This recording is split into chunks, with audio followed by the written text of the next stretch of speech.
بسم اللہ الرحمن الرحیم۔ خالد بن ولید رضی اللہ تعالیٰ عنہ ایک ایسے صحابہ رسول کی داستان ہے جس نے اسلام قبول کیا تو آپ جناب حضور اکرم صلی اللہ علیہ وآلہ وسلم نے سیف اللہ یعنی اللہ کی تلوار کے خطاب سے نوازا۔ آپ چند ہزار مجاہدین اسلام کے ساتھ نکلے اور لاکھوں کی دشمن فوج کا مقابلہ کر کے اسلام کا پرچم کریا کریا نگر نگر سر بلند کیا۔ آپ کے نام سے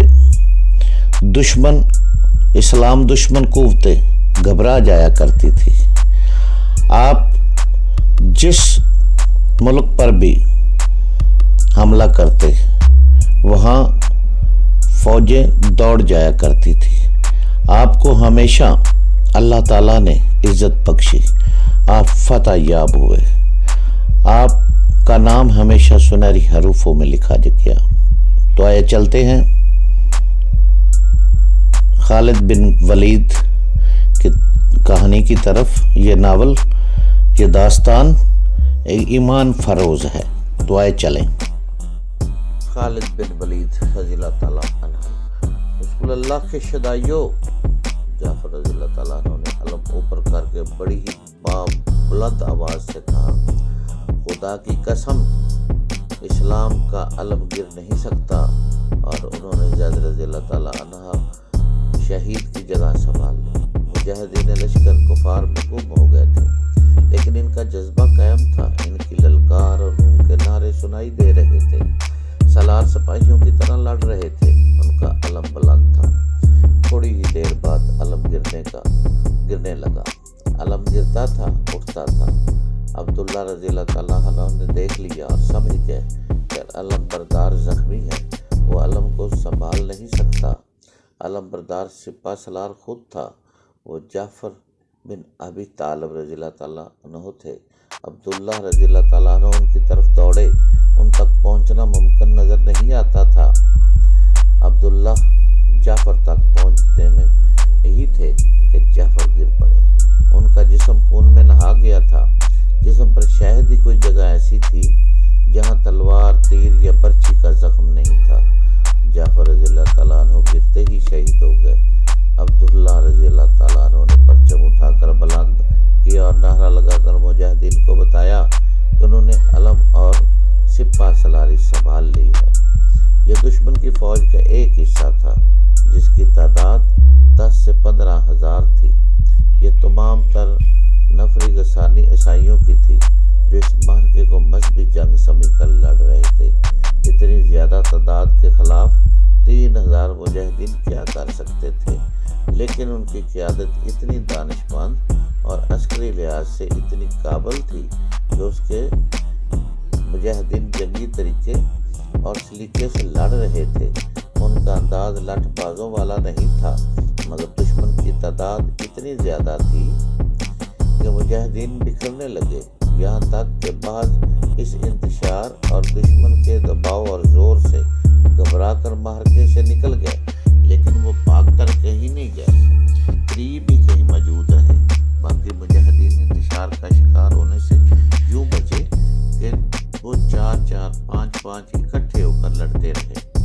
جنگی مبصرین نے لکھا ہے کہ غسانی مسلمانوں کی اس افراتفری کی کیفیت سے کچھ بھی فائدہ نہ اٹھا سکے، جس کی وجہ یہ تھی کہ مسلمان اتنی بے جگری اور ایسی مہارت سے لڑ رہے تھے کہ غسانیوں پر ان کا رعب طاری ہو گیا تھا۔ وہ سمجھتے تھے کہ مسلمانوں کا بکھر جانا ان کی چال ہے۔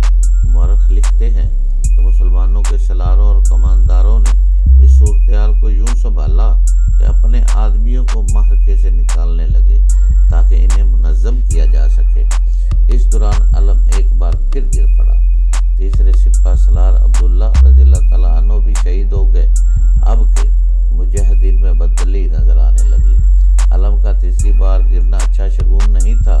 رسول کریم صلی اللہ علیہ وآلہ وسلم نے یہی 3 سالار مقرر کیے تھے۔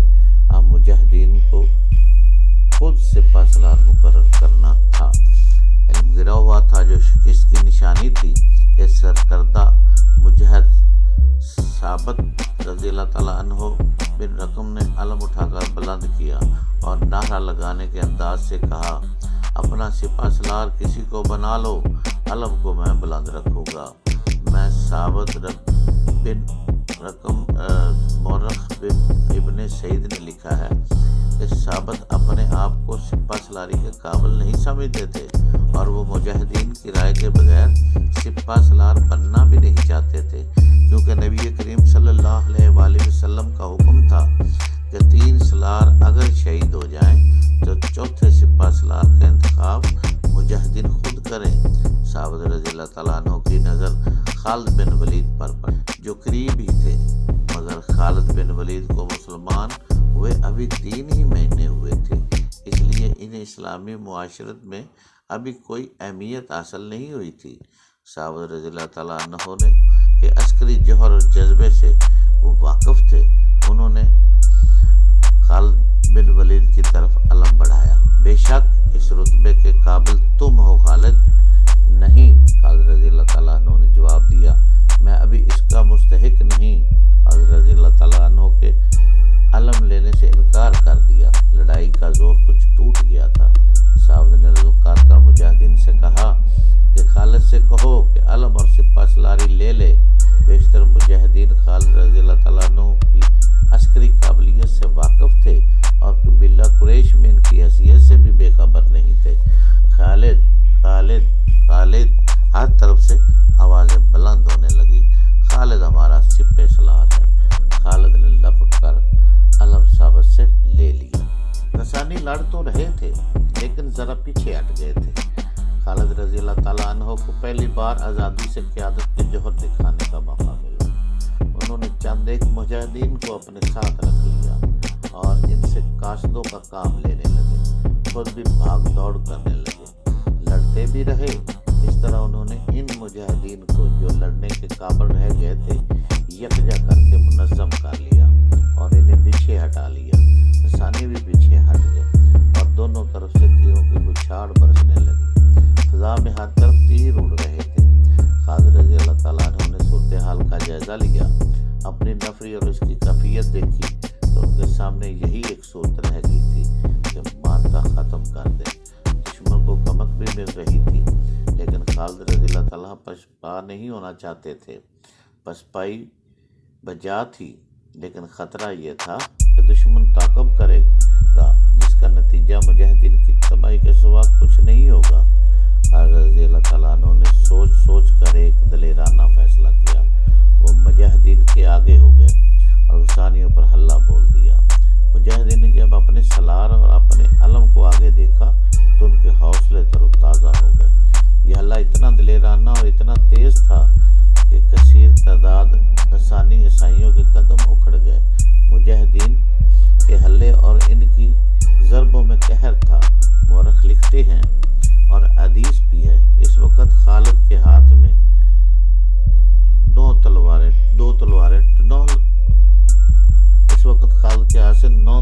ٹوٹ چکی تھی۔ خالد دراصل غسانیوں کو بکھیر کر مجاہدین کو پیچھے ہٹانا چاہتے تھے، اس میں وہ کامیاب رہے۔ انہوں نے اپنے مجاہدین کے جذبے اور اسلام کے عشق کے بل بوتے پر یہ دلیرانہ حملہ کیا تھا۔ حملے اور حلے کی شدت نے تو پورا کام کیا لیکن غسانی مجاہدین کی اس غیر معمولی دلیری سے مرعوب ہو گئے اور پیچھے ہٹ گئے۔ ان میں انتشار پیدا ہو گیا۔ ان کے ساتھ ہی مجاہدین کے دائیں پہلو کے سالار قطبہ نے غسانیوں کے قلب میں گھس کر ان کے سپہ سالار مالک کو قتل کر دیا۔ اس سے غسانیوں کے حوصلے جواب دے گئے اور وہ تعداد کی افراد کے باوجود پیچھے چلے گئے اور منظم نہ رہ سکے۔ خالد رضی اللہ تعالیٰ عنہ نے اس لیے یہ دلیرانہ حملہ کرایا تھا کہ مجاہدین کو تباہی سے بچایا جا سکے۔ وہ انہوں نے کر لیا اور مجاہدین کو واپسی کا حکم دے دیا۔ اس طرح یہ جنگ ہار جیت کے بغیر ختم ہوگی۔ جب مجاہدین خالد رضی اللہ تعالیٰ عنہ کی قیادت میں مدینہ داخل ہوئے تو مدینہ میں پہلے خبر پہنچ چکی تھی کہ مجاہدین پسپا ہو کر آ رہے ہیں۔ مدینہ کے لوگوں نے مجاہدین کو تانے دینے شروع کر دیے کہ وہ بھاگ کر آئے ہیں۔ خالد رضی اللہ تعالیٰ عنہ نے رسول اکرم صلی اللہ علیہ وسلم کے حضور مارکے کی تمام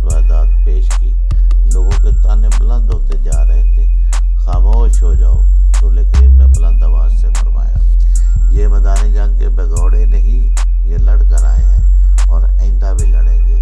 خالد اللہ کی تلوار ہے۔ ابن شام باقی اور مغازی لکھتے ہیں کہ رسول کریم نے یہ الفاظ خالد بن ولید کا خطاب بن گئے۔ سیف اللہ، اللہ کی شمشیر، اس کے بعد یہ شمشیر اللہ کی راہ میں ہمیشہ بے نیام رہی۔ قبیلہ قریش کا سردار اعلیٰ ابو سفیان، جو کسی وقت للکار کر بات کیا کرتا تھا، اس مسلمانوں کو پلے ہی نہیں باندھتا تھا، اب بجھ کے رہ گیا تھا۔ خالد بن ولید کے قبول اسلام کے بعد تو ابو سفیان صرف سردار رہ گیا تھا، جو لگتا تھا جیسے جنگ و جدل کے ساتھ اس کا کبھی تعلق ہی نہ رہا تھا۔ عثمان بن طلحہ، عمر بن العاص جیسے ماہر جنگجو بھی اس کا ساتھ چھوڑ گئے تھے۔ اس کے پاس ابھی اکرمہ اور صفوان جیسے سالار موجود تھے، لیکن ابو سفیان صاف طور پر محسوس کرنے لگا تھا کہ اس کی یعنی قریش کی جنگی طاقت بہت کمزور ہو گئی ہے۔ تم بزدل ہو گئے ہو ابو سفیان، اس کی بیوی ہند نے ایک روز اسے کہا۔ تم مدینہ والوں کو مہلت اور موقع دے رہے ہو کہ وہ لشکر اکٹھا کرتے چلے جائیں اور ایک روز آ کر مکہ کی اینٹ سے اینٹ بجا دیں۔ میرے ساتھ رہ ہی کون گیا ہے ہند؟ ابو سفیان نے مایوسی کے عالم میں کہا، مجھے اس شخص کی بیوی کہلاتے شرم آتی ہے جو اپنے خاندان اور اپنے قبیلے کے مقتولین کے خون کا انتقام لینے سے ڈرتا ہے۔ ہند نے کہا، میں قتل کر سکتا ہوں۔ ابو سفیان نے کہا، میں قتل ہو سکتا ہوں، میں بزدل نہیں، ڈرپوک بھی نہیں، لیکن میں اپنے وعدے سے نہیں پھر سکتا۔ کیا تم بھول گئی ہو کہ حدیبیہ میں محمد کے ساتھ میرا کیا معاہدہ ہوا تھا؟ اہل قریش اور مسلمان تک آپس میں نہیں لڑیں گے۔ اگر میں معاہدہ توڑوں اور میدان جنگ میں مسلمان ہم پر غالب آ جائیں تو تم مت لڑو۔ ہند نے کہا، قریش نہیں لڑیں گے، ہم کسی اور قبیلے کو مسلمانوں کے خلاف لڑا سکتے ہیں۔ ہمارا مقصد مسلمانوں کی تباہی ہے۔ ہم مسلمانوں کے خلاف لڑنے والوں کو در پردہ امداد دے سکتے ہیں۔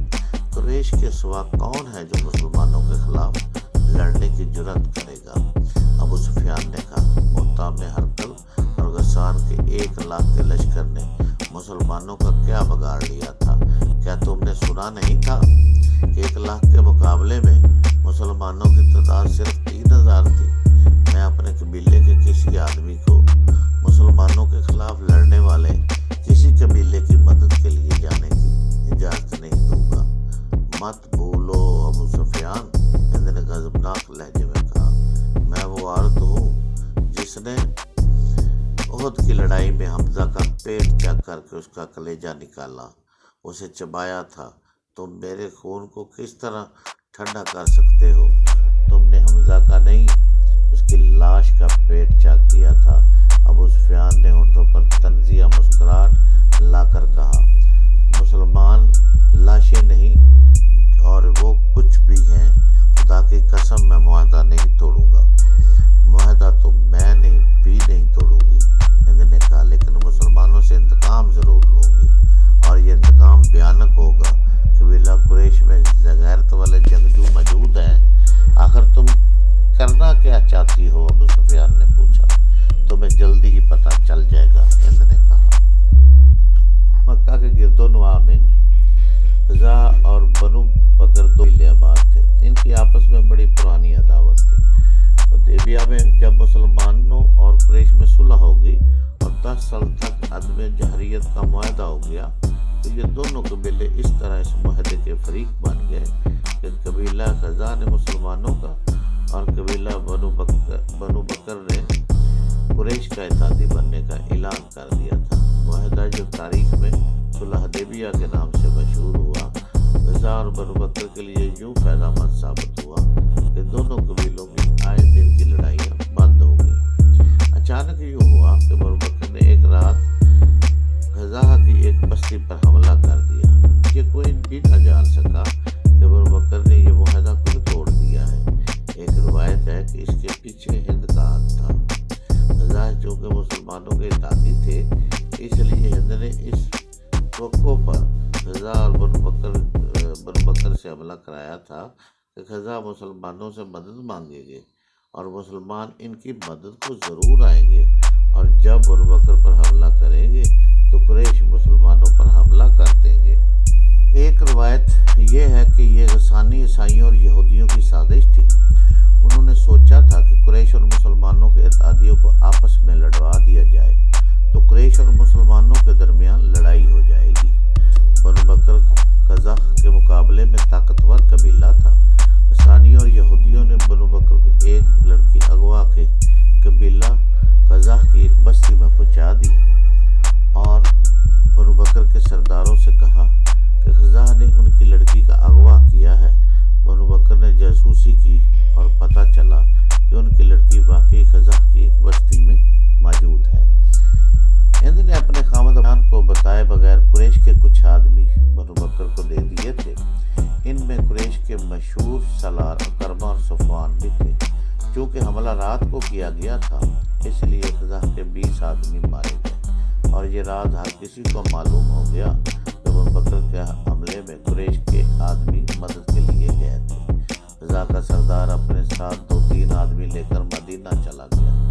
خزاں غیر مسلم قبیلہ تھا۔ خزاں کے یہ آدمی رسول اکرم صلی اللہ علیہ وسلم کے حضور پہنچے اور آپ کو بتایا کہ بنو بکر نے قریش کی پشت پناہی سے حملہ کیا ہے اور قریش کے جنگجو بھی اس حملے میں شریک تھے۔ خزاں کے ایلچی نے رسول اکرم صلی اللہ علیہ وسلم کو بتایا کہ کرما اور صفوان بھی حملے میں شامل تھے۔ رسول اکرم غصے میں آ گئے۔ یہ معاہدے کی خلاف ورزی تھی اور آپ نے مجاہدین کو تیاری کا حکم دے دیا۔